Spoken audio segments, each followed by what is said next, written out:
বাংলাদেশ থেকে আসছি আজকে মোটামুটি ১৫-১৬ দিন। এর মধ্যে আলু ভর্তা খাওয়ার আমার এত ক্রেভিং হইতেছিল, তাই ভাবলাম যে না, যেইটা ক্রেভিং ওটা তো মিটাইতেই হবে।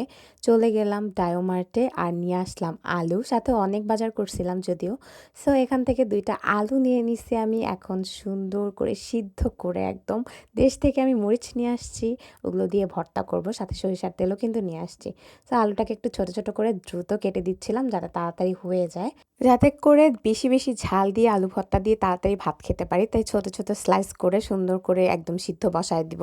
যেহেতু আমি ছুরি দিয়ে খুব একটা কাটাকাটিতে অভ্যস্ত ছিলাম না, তাই ১ম একটু কষ্ট হলেও এখন মোটামুটি হয়ে গেছে আরকি।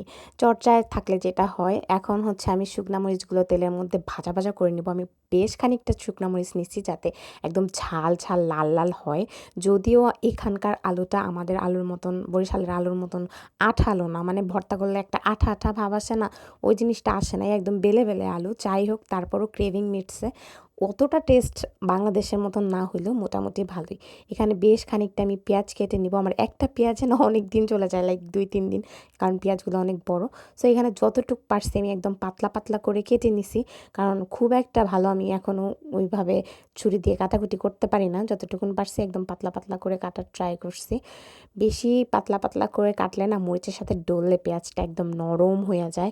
অনেক মজা লাগে খাইতে। আলু ভর্তার আসলে রেসিপি দেওয়ার কিছুই নাই, কিন্তু অনেকদিন পর বানাইছি তো, যেহেতু বিদেশের বাড়ি আর আপনাদেরকে নিয়ে আমার যেকোনো কিছু করতে অনেক বেশি ভালো লাগে, যেহেতু আমি মিডিয়াতে শেয়ার করি সবকিছু। তো তাই ভাবলাম যে একটু দেখানোই যায়। এখানে মরিচগুলো সুন্দরভাবে একদম ডইলা, ডইলা কচলাই, কচলাই নিছি। সাথে পেঁয়াজগুলোকেও একদম নরম করে নিছি। ভর্তাটা এত মজা হয়েছিল, লাইক এখন আমার ভিডিও দেখে জিভে পানি আসা পড়ছে যে আবার বানায় খাইতে হবে। এখানে হচ্ছে মরিচ ভর্তাটা করে নেওয়ার পরে আলুগুলো খোসা ছাড়িয়ে একে একে সব দিয়ে দিছি। বাই দ্য ওয়ে, আমি কিন্তু আমার ফ্রেন্ডকেও একটুখানি ভর্তা দিছিলাম, কারণ ওর নাকি অনেক বেশি আলু ভর্তা খাইতে মন চাইছে। এখান থেকে আমি সুন্দরভাবে একটুখানি উঠায়ে তারপর দিয়ে দিছি। আমি তো ভালো পরিমাণে ২ টা আলুতে ভালো পরিমাণে ভর্তা হইছে। আমি ২ বেলা খাইছি, ওকেও হচ্ছে একটুখানি দিছি। তো এখানে একদম সুন্দরভাবে মেখে, মেখে আলুটা ভর্তা করে নিব। সাথে হচ্ছে অবশ্যই সরিষার তেল লাগবে। আমি কিন্তু ১ লিটার সরিষার তেল দেশ থেকে নিয়ে আসছি। তো ওখান থেকে একটুখানি সরিষার তেলও দিয়ে দিলাম। যত সুন্দরভাবে মাখা হবে ভর্তাটা অত বেশিই মজা লাগে।